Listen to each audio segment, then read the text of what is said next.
L'ambassadeur Magnus Ekoumu, qui a été le collaborateur avec l'Égypte, de qui on sait, et qui justement va recevoir de l'argent de M. Bondoayolo. Il va recevoir comme Guinée 350 millions pour venir lui aussi louer des appartements en France pour lui et ses compagnes. Mon ami. Donc, nous avons dit et nous répétons en boucle le message que nous avons diffusé il y a 2 heures ici. Nous disons que le 52 avenue Albert Ier, c'est chez nous. Et il faudrait qu'on nous dise ce qu'on en fait. Tout à fait. La famille Célestin Foula, cousin de M. Ayolo, doit sortir de cette maison. Et tout à l'heure, nos sœurs ont fait de belles propositions. 3 ont émergé. La première, c'est une solution d'urgence. Les Camerounais sont dans le besoin. 1600 mètres carrés de terrain, 900 mètres carrés habitables, 11 chambres, ça peut dépanner les Camerounais, qu'ils soient étudiants ou en situation de nécessité. Deuxième solution structurelle, c'est que tous les Camerounais qui appellent de leur vœu depuis des dizaines d'années à la création d'une maison, à la construction d'une maison des Camerounais de France, pour que les associations ne louent plus, ne payent plus, pour se réunir, voici un lieu indiqué. Donc, nous disons à M. Magnus Ekoumu que, comme vous avez l'habitude de l'arrogance, comme vous avez l'habitude de narguer les Camerounais, vous n'allez plus narguer les Camerounais que nous sommes. Les Camerounais que nous sommes veulent instituer le contrôle citoyen de l'action publique. Autrement dit, l'argent qui a été dépensé ici en 2008 par Mme Posso, qui dirigeait le comité de gestion et de biens meubles et immeubles de l'État, Mme Posso est venue ici, elle a acquis la maison, elle a donné la maison à l'ambassadeur pour que l'ambassadeur puisse y être abrité. Et cet ambassadeur s'appelle Mbela Mbela, qui est aujourd'hui ministre des Relations extérieures. Donc nous disons que la recension que nous avons faite des biens qui appartiennent au Cameroun et des biens qui sont loués par le Cameroun, qui a été faite par ma modeste personne, nous allons aller à chacun de ces endroits pour demander premièrement à Mme Inago Sylvie, secrétaire à l'ambassade du Cameroun, recrutée par M. Guini. Mais non, la maîtresse de la maîtresse. Non, ça c'est son affaire. La maîtresse, non, les maîtresses. Écoutez, s'il vous plaît, parce que c'est très sérieux. S'il vous plaît, secrétaire à l'ambassade du Cameroun qui bénéficie de 2 980 €. Contrat signé le 11 septembre 2019 avec la société civile immobilière NHK5 et qui gère ce qu'on appelle flexi-location. C'est très précis ce que Moundé Djibab dit. Je suis le fils d'un homme qui était très sérieux, qui vendait les prunes et les tomates. Donc il comptait chaque tomate, chaque prune qu'il vendait. C'est pour ça que... Non, mais c'est trop, ouais.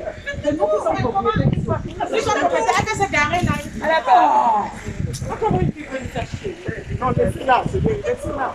Mais tu sais que de fois, il a perdu le carton.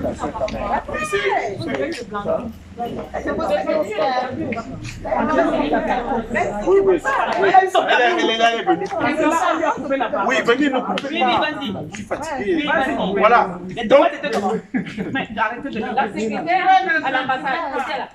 Donc, la secrétaire, Mme Inago Sylvie, bénéficie de 2 900 € par mois. Je veux dire de manière précise, au 45 avenue Charles de Gaulle à Meudon. 45 avenue Charles de Gaulle à Meudon, c'est dans le 92. Ici, c'est dans le 94. L'État du Cameroun paye 2 millions de francs CFA de loyer comme résidence secondaire de l'ambassadeur du Cameroun. Nous sommes le seul pays dont l'ambassadeur est accrédité en France qui a une résidence secondaire. Ni l'ambassadeur des États-Unis, ni l'ambassadeur de Chine, ni l'ambassadeur du Japon, ni l'ambassadeur d'Angleterre, ni l'ambassadeur d'Allemagne, ni l'ambassadeur d'Italie, ni l'ambassadeur du Canada, qui sont les pays du G7, dont les pays les plus riches du monde ne bénéficient d'une résidence secondaire. Je ne vois pas au nom de quoi un pays pauvre très endetté comme le Cameroun, qui vient de bénéficier d'un moratoire de paiement de sa dette par la France, c'était lors du Covid, l'ambassadeur au Cameroun a dit qu'on va accorder un moratoire pour que le Cameroun paye sa dette en 2021.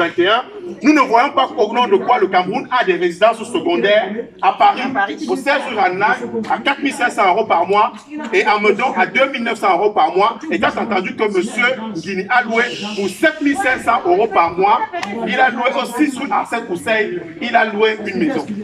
Donc, nous disons que cette situation doit s'arrêter. Nous devons avoir la garantie, mes chers frères et sœurs, que l'État du Cameroun ne paye plus 15 000 € pour 3 résidences secondaires, alors qu'il y a une résidence officielle et principale ici au 52 avenue Albert Ier. Ça, c'est pour l'immédiat.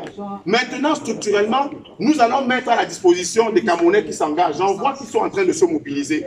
Et chaque fois, on nous dit que les gens sont des sans-papiers. Moi, je vois ici, tout ce monde-ci, des gens sérieux et travailleurs, qui sont dans ce pays et qui sont sérieux. Donc, nous ne sommes pas des voyous qui n'avons rien à faire de notre dimanche. Donc, nous allons mettre cette recension à la disposition des Camerounais et nous assurer que le comptable matière de l'État du Cameroun nous dise ce qu'il en est de la situation de ces biens. Comptable matière. Et avec le grand frère Tiani, je parlais tout à l'heure de la situation de la Belgique et de la situation de l'Italie. Le Cameroun a en Italie un certain nombre de biens qui ont été acquis dans les années 80, comme à Paris. Et dans ce pays-là, le Cameroun a abandonné son ambassade et la résidence de l'ambassadeur depuis 10 ans. En 2014, le Cameroun a débloqué 3 milliards de francs pour réhabiliter l'ambassade et la résidence de l'ambassadeur. L'ambassade est située au 4 rue via Siracusa et la résidence de l'ambassadeur au 467 via de la Camerousia. C'est dans la banlieue sud de Rome. Nous allons nous rendre là-bas en Italie. On va s'organiser pour que dans ce pays d'Italie, l'ambassadeur Dominique Awana nous voit arriver. Et qu'on demande à l'ambassadeur Awana qu'en est-il des 3 milliards débloqués en 2014 pour réhabiliter la chancellerie et la résidence de l'ambassadeur. Nous allons nous organiser pour aller en Belgique également, où 2 appartements du Cameroun avaient été cédés à M. Bodjon, qui était le frère du ministre Anom Adibime Pascal. On lui a cédé 2 appartements de 6 000 €. Donc, tout cela, je ne peux pas faire tout l'étalage de cette investigation ici. Nous avons recensé, et nous disons aux Camerounais que c'est notre travail, c'est notre devoir. Si vous continuez à envoyer des Western à vos familles, c'est très bien, mais c'est votre problème. Nous ne voulons plus que nos familles soient en train de nous demander de l'argent alors qu'on vient dépenser de l'argent en France, en Italie, en Belgique, en Allemagne. Nous ne voulons plus qu'on nous dise que le choléra sévit à l'extrême nord du Cameroun, alors qu'il y a 3 milliards de francs CFA qui sont plantés à Saint-Maur-de-Fossé, entièrement à Saint-Maur-de-Fossé, pour lesquels on dérange les policiers français et les policiers municipaux de Saint-Maur, et les voisins, alors même qu'ils seraient restés tranquilles le dimanche chez eux. Nous voulons que la récupération de nos biens soit faite dans les règles de l'art. Et je remercie vraiment tous les Camerounais, dont moi en premier, qui disent que plus jamais on ne va se coucher. Plus jamais on ne va se coucher dans ce pays. Et nous disons que nous n'avons peur de rien. Quand on va aux toilettes, quand on s'est bien nettoyé, on n'a pas peur de sortir parce qu'on ne va pas sortir. Donc nous disons ici, parce qu'il faut que ça s'entende, qu'aucun moyen de pression ne sera exercé contre nos personnes. Aucun moyen de pression. Nous sommes venus vivre dans un pays où on a guillotiné un roi pour avoir la liberté. Ce pays s'appelle la France. En 1789, les Français, les ancêtres de ces policiers ont dit « Nous ne voulons plus des privilèges excessifs, nous ne voulons plus du tiers état de la pauvreté pendant qu'il y a des seigneurs qui vivent dans l'opulence et le peuple dans la misère. » Eh bien, nous, notre 1789 est arrivé et nous voulons que les privilèges s'arrêtent au Cameroun.